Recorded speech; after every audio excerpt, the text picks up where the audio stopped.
without exhausting the avenues that are available, why should I think or even talk about? But you're not ruling it out. I am saying there is a provision in the Constitution. So you're not ruling out a joint sitting of Parliament. You are trying to make some news. You are trying to make some news. No, I'm asking you. I am telling you, there is a provision in the Constitution. Right. First of all, I have to exhaust the discussion in Rajya Sabha and then try to find out what Rajya Sabha is going to do. Initially, on the coal mines, there was opposition. Right. Even on mines and minerals, there was opposition. Right. But later, after we convinced them, our colleagues have come around and then they passed the bill.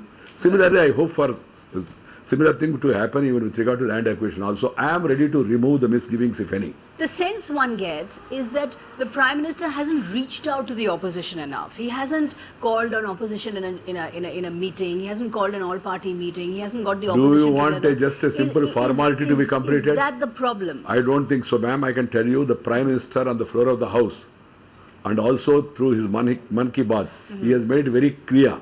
If there are problems, if there are concerns still after these 9 amendments, he said he is ready to meet them, one.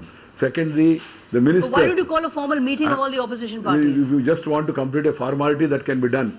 I can tell you, I have to share with you, through the people, the Minister for Home Affairs, the Minister for External Affairs, the Minister for Finance, the Minister for Urban Development, the Minister for Surface Transport, 5 of the senior ministers. We met almost all the political parties, had a detailed discussion. Do you regret that you took the ordinance route?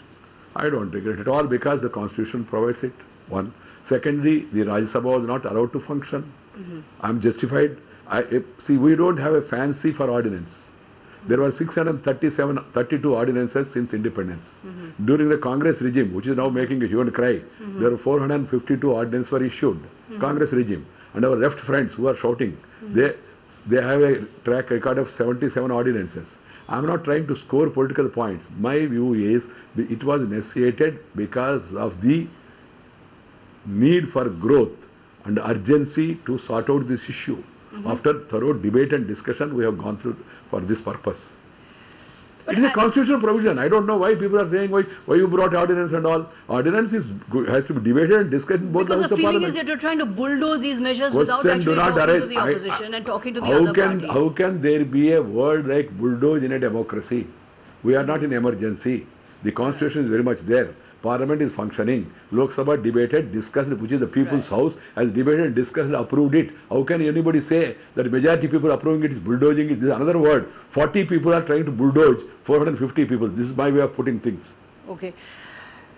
But as you say, as you point out earlier, on insurance you have managed a consensus, on coal mines you have managed a consensus. So are you confident that going forward there is a possibility of consensus on all the 3 bills that are hanging fire? Yeah.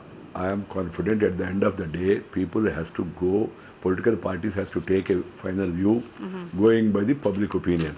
Find us on Facebook at facebook.com/ETNow and don't forget to click the like button. You can also follow us on Twitter at ETNowLive. To stay updated with all our programming, hit the subscribe button on our YouTube channel by logging on to youtube.com/user/ETNow.